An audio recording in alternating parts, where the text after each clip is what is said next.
अस्सलाम वालेकुम स्टूडेंट्स, कैसे हैं आप सब। अलजेब्रा पढ़ रहे हैं हम। लेक्चर 16 है और टॉपिक है आज का ऑर्थोगोनल प्रोजेक्शन। ऑर्थोगोनल प्रोजेक्शन थोड़ा सा इसका इंट्रोडक्शन है वो देख लेते हैं एक दफ़ा।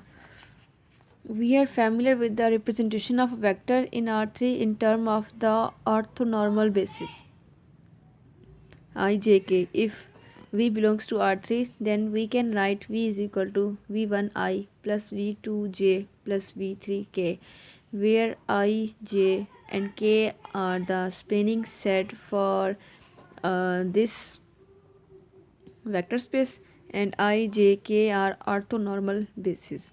We know this representation very well, and we also know that this representation is unique. हर वेक्टर को हम यूनिकली एक्सप्रेस कर सकते हैं as a linear combination of its orthonormal basis.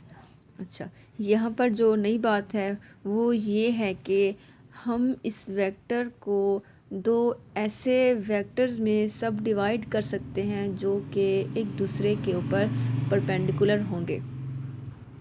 ठीक, इसी सेम वेक्टर को, ठीक है, इसी सेम वेक्टर को हम इस तरह से कंपोज करें, इस तरह से इसको सब डिवाइड करें कि ये अपने ही दो ऑर्थोगोनल कंपोनेंट्स या ऑर्थोगोनल प्रोजेक्शन में सब डिवाइड हो जाए, देन हम इसको बोलते हैं ऑर्थोगोनल प्रोजेक्शन। कि ये जो वेक्टर है इसको हम यूँ कंपोज करते हैं कि इसका एक कंपोनेंट फर्ज कर लें P से डिनोट करते हैं। ठीक है, P is a vector which contains only v1i and q is an other vector which contains v2j plus v3k। Basically v को हमने फैक्टराइज कर लिया या सब डिवाइड कर लिया दो कंपोनेंट्स में, दो कंपोनेंट वेक्टर्स में p एंड q। इस तरह से डिवीजन की है कि p और q जो दो वेक्टर्स आए हैं वो दोनों एक दूसरे के ऊपर परपेंडिकुलर हो रहे हैं, मतलब कि उनका जो इनर प्रोडक्ट है वो ज़ीरो आ रहा है। Then this representation of vector is said to be orthogonal projection. ठीक है, अब यहाँ पर भी यही है कि दोनों P और Q जो है वो क्या होंगे, यूनिक वेक्टर्स होंगे। ठीक है, तो this method of representing a vector can be generalize to any vector V in a vector space V। We note that P lies along the x axis in this example and there for in the subspace of R3 spanned by the vector I is equal to E1, if we denote this subspace by E1 then E1 is equal to span E1। ठीक है, जैसे कि यहाँ मैंने आपको एक general से example दी है, एक वेक्टर V1 था, V1i plus V2j plus V3k। इसको हमने डिकम्पोज किया हुआ है दो और वेक्टर्स में P और Q। तो P बेसिकली है V1i और Q है V2j प्लस V3k। लेकिन जो वेक्टर P है that is spend bye the vector I। ठीक है, तो अगर P को हम कहते हैं कि ये एक और वेक्टर स्पेस बनाता है। ठीक है, वैसे तो P का हमने एक सिंपल यहाँ वेक्टर लिया हुआ है, इस तरह के और बहुत सारे वेक्टर्स होंगे जो कि परपेंडिकुलर होंगे इस वेक्टर Q के ऊपर। ठीक है, तो उन सारे वेक्टर्स को अगर हम इनक्लोज कर दें एक सेट की फॉर्म में, तो वो जो वेक्टर सेट होगा that is spend bye the vector I। और इस P को, अगर इस P वाले सेट को अगर हम E1 का नाम दे दें, then we can write simply we can write E1 is equal to span of E1। ठीक है, same for Q। Q is the vector V2j plus V3k which is generated by the linear combination of J and K। So we can say that the vector J and the vector K are the spanning set for the vector Q।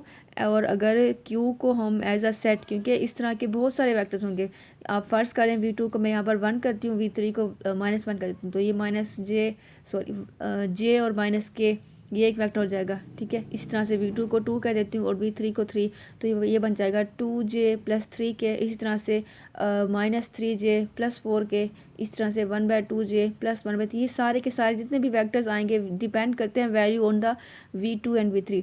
V2 और V3 को values देते जाएं और ये Q के बहुत सारे आपके पास वेक्टर्स आते जाएंगे और सारे के सारे वेक्टर्स जो होंगे ना वो इन P के ऊपर क्या होंगे, परपेंडिकुलर होंगे। उनका dot product with this P are will be zero.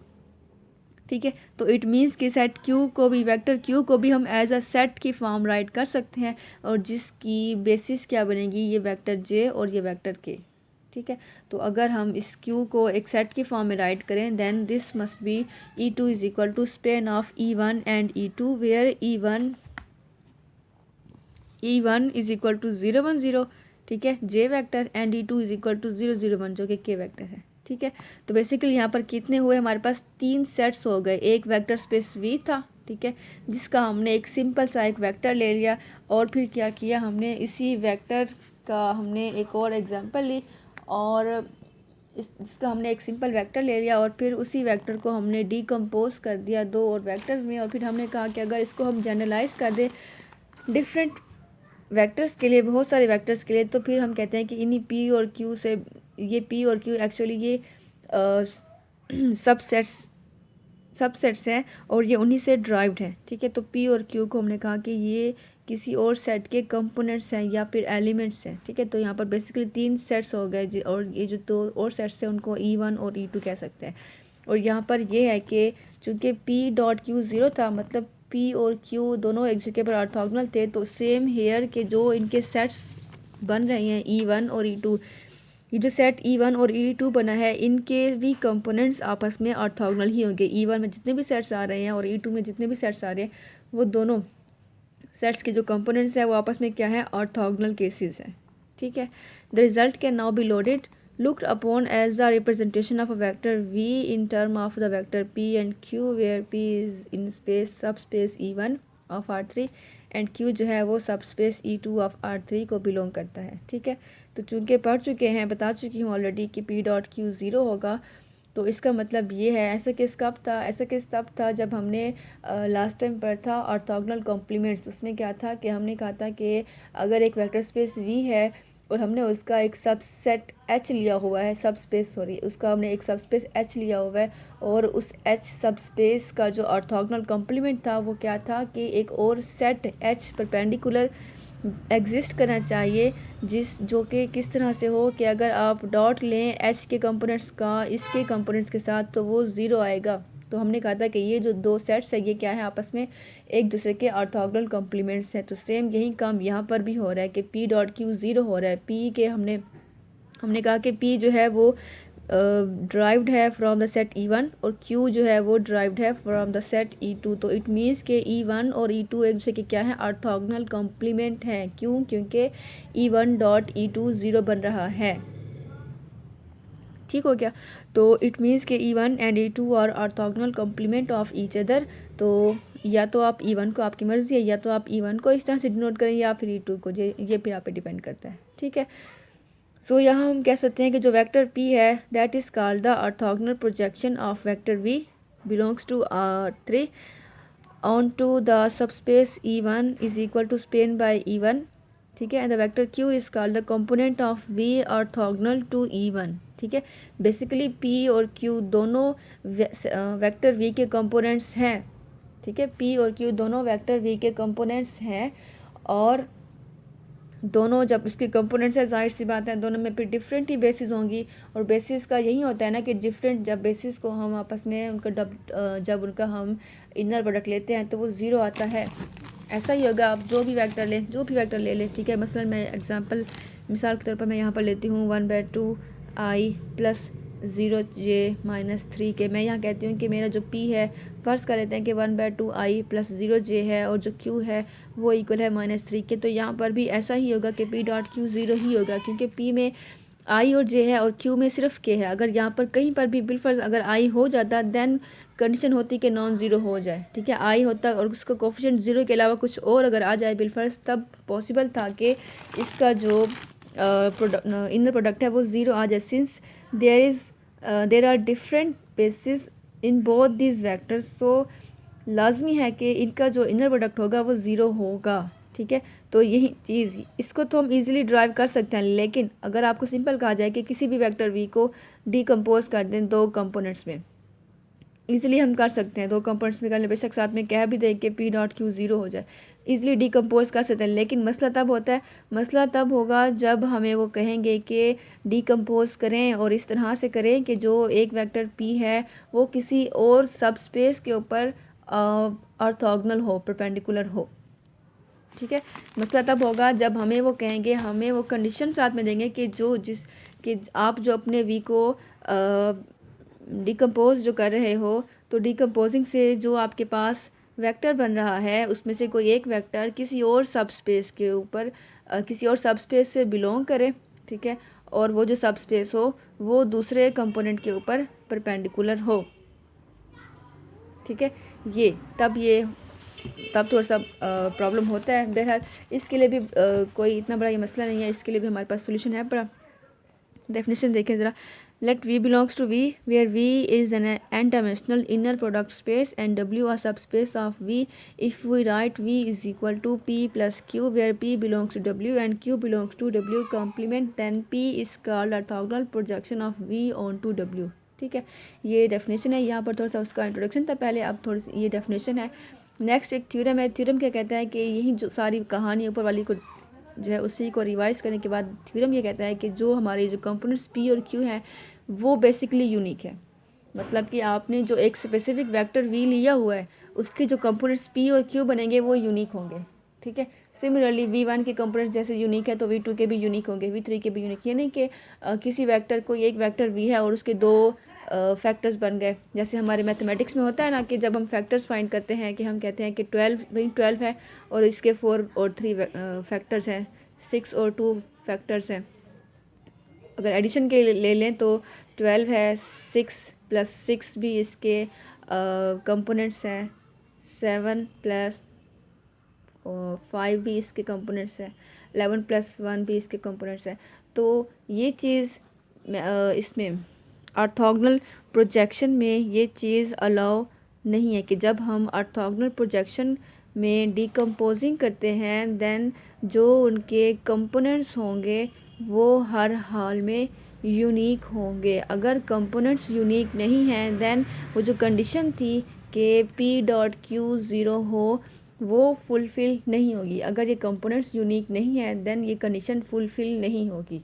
क्योंकि इस तरह से मिसाल के तौर पर जैसे मैं कहती हूँ कि वी फ़र्ज़ करते हैं 3i plus 2j plus 4k, तो मैं कहती हूँ कि p इसका एक कंपोनेंट हो जाए। फ़र्ज़ करते हैं 2i प्लस 2j और q इसका एक और कंपोनेंट हो जाए जिसमें मैं कहती हूँ i प्लस 4k। इस तरह से है कि v is equal to p plus q। बेशक आप इसको ऐड भी कर सकते हैं 2i प्लस 2j में जब हम ऐड करते हैं i प्लस 4k देन ये इक्वल आ जाएगा 2 plus 1 3i plus 2j plus 4k। वही सेम v आ गया, लेकिन यहाँ पर जो कंडीशन थी कि p डॉट क्यू मस्ट भी इक्वल टू 0, यहाँ पर ये कंडीशन जो है ये फेल हो गई है, ठीक है। देखिए ये जो है कंडीशन हमारी यहाँ पर ये फेल हो जाएगी कि 2 into 1 plus 2 into 0 plus 0 into 4 is equal to 2, जो कि 0 के बराबर नहीं आ रही। कंडीशन चूँकि यहाँ पर फेल हो गई तो इसलिए ये जो हमारे p और q हैं that are not the orthogonal projection of v, ठीक है। जो यहाँ पर ये p और q आए हैं ये इस v के ऑर्थोगोनल प्रोजेक्शन नहीं है। तो इसीलिए ये चीज़ है कि हर वेक्टर v के जो ऑर्थोगोनल प्रोजेक्शन है वो यूनिक होंगे। वैसे तो ये इसके कंपोनेंट है, p और q v के कंपोनेंट्स हैं, लेकिन इसके ऑर्थोगोनल कंपोनेंट्स नहीं हैं, ठीक है। ऑर्थोगोनल कंपोनेंट्स कब होंगे? ऑर्थोगोनल कंपोनेंट्स तब होंगे कि जब उनका डॉट प्रोडक्ट या इनर प्रोडक्ट 0 आ जाए, जब वो दोनों एक दूसरे के ऊपर परपेंडिकुलर पड़ें, तभी हम कहते हैं कि P and Q are orthogonal components या orthogonal projection of each other, ठीक हो गया। आगे इसी थ्योरम का एक प्रूफ है, उसको भी थोड़ा सा देख लीजिएगा आप, बहुत ही आसान सा है। यहाँ पर है हमारा थ्योरम। बेसिकली ये थ्योरम नहीं है, ये है working rule how to find the orthogonal projection of a vector, ठीक है। कि हमारे पास कोई वेक्टर स्पेस है, let V be n dimensional inner product space and W a subspace of V with an orthogonal basis, ठीक है। एक वेक्टर स्पेस है और हमारे पास दूसरी W है, एक सब स्पेस है जिसकी बेसिस गिवन है ऑर्थोगोनल। अब कोई कंडीशन नहीं कि ऑर्थोगोनल हो या ऑर्थोनॉर्मल हो, बस ये है कि बेसिस हो, चाहे तो ऑर्थोगोनल हो चाहे ऑर्थोनॉर्मल हो, ठीक है। बेसिस है, W की बेसिस गिवन है, ठीक है। देन एवरी वेक्टर V इन V, ठीक है, कि वेक्टर स्पेस V का हर वेक्टर जो है उसको हम यूनिकली एक्सप्रेस कर सकते हैं as the sum of vector P, ठीक है, from W and Q from W complement perpendicular, ठीक है। कि वेक्टर स्पेस V के हर वेक्टर को हम as a sum of P and Q write कर सकते हैं where P belongs to the subspace W and Q belongs to its complements, ठीक है, कि P इस W को बिलोंग करता है और जो Q है इस W के ऑर्थोगोनल कॉम्प्लीमेंट को बिलोंग करता है। और बेसिकली दोनों W और W कॉम्प्लीमेंट दोनों क्या हैं, सब स्पेसिस ही हैं। और मेथड क्या है फाइंड करने का, मेथड ये है फाइंड करने का कि if U1 U2 U3 so on UM is an orthogonal basis of W, ठीक है, दोनों P और Q दोनों जिससे भी बिलोंग करते हैं W और W कॉन्जुगेट, इन दोनों में से किसी एक की बेसिस गिवन होंगी तभी ही हम प्रोसीड कर सकते हैं। ठीक है, किसी एक की बेसिस गिवन होंगी तभी ही हम इसको अडॉप्ट कर सकते हैं, otherwise it is impossible to adopt this method. ठीक है, तो if U1 U2 U3 so on UM is an orthogonal basis of W, then P can be written as P is equal to inner product of V and U1 over inner product of U1 and U1 multiply U1। देखें ये भी एक scalar, ये भी एक scalar, scalar divided by scalar, scalar ही आएगा, scalar multiply U1, यहाँ से वेक्टर आ जाएगा। ठीक है, प्लस जितनी भी बेसिस होंगी उतने ही ये कंपोनेंट्स बनेंगे, फिर उन सबको आपस में एंड में ऐड करना होगा। तो यहाँ से हमारे पास एक अकेला P वेक्टर आएगा। ठीक है, एक दफ़ा जब आपने P निकाल लिया तो अब Q निकालना बहुत ही आसान है, क्योंकि हमारे पास V गिवन था, P हमने खुद फाइंड किया, तो Q कैसे निकालेंगे, सिंपली V में से P को सब्ट्रैक्ट कर लें तो यहाँ से Q आ जाएगा। ठीक है, जो मेन चीज़ है वो P निकालना है। देखिए यहाँ पर एक एग्जांपल दी गई है, express the vector V is equal to 5i plus 5j into 2 parts. ठीक है, 2 पार्ट्स में इसको एक्सप्रेस करें या इसको डिकम्पोज करें, और 2 पार्ट्स जिसमें डिकम्पोज किया जा रहा है वो इस तरह से हो कि one is parallel to the other, one is parallel to and the other is perpendicular to this.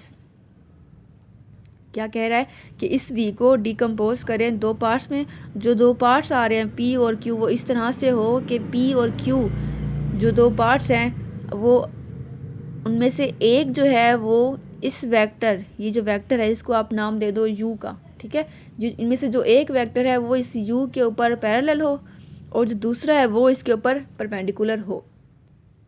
अब देखिए यहाँ इसका मतलब क्या है, चूँकि देखें ज़रा इसमें हमने क्या कहा हुआ था, हमने कहा था कि V जो हमारा वेक्टर है उसको जब हमने डिकम्पोज किया था 2 पार्ट्स में P और Q में, हमने कहा था कि जो P है कि हमने कहा था भाई कि जो P है वो W को बिलोंग करता है और जो Q है वो W कॉम्प्लीमेंट को बिलोंग करता है। ठीक है, तो जो वेक्टर P W को बिलोंग करता है तो जाहिर सी बात है इसकी जो बेसिस होंगी W की वो P के ऊपर पैरेलल होंगी। ठीक है, जो W की बेसिस होंगी वो P के ऊपर पैरेलल होंगी। सिंस W कॉन्जुगेट Q जो है वो W कॉन्जुगेट को बिलोंग करता है, तो इट मीन्स के P और Q का डॉट 0 आएगा। तो जाहिर सी बात है ये जो Q होगा ये इस W की बेसिस के ऊपर परपेंडिकुलर होगा। देखें जो अभी मैंने आपको यहाँ पर एग्जांपल कराई थी ना, ये वाली हाँ ये एग्जांपल देखें, हमने कहा था एक जनरल से एग्जांपल ली थी कि V is equal to V1i plus V2j plus V3k। हमने इसको डिवाइड किया हुआ था, V को हमने कहा था कि V1i है, P को हमने कहा था कि V1i है और Q को कहा था कि V2j प्लस V3k है। ठीक है, और हमने कहा था फर्दर कि जो सेट P है, जो सेट P है ये हमने कहा था कि this set is spanned by, एक मिनट जी, हमने कहा था कि जो ये P है P is span by I and Q is span by, sorry हमने कहा था कि जो P है ये बिलोंग करता है W को और Q जो है ये बिलोंग करता है W के कॉन्जुगेट को, कॉन्जुगेट नहीं सॉरी ऑर्थोगोनल कॉम्प्लीमेंट को।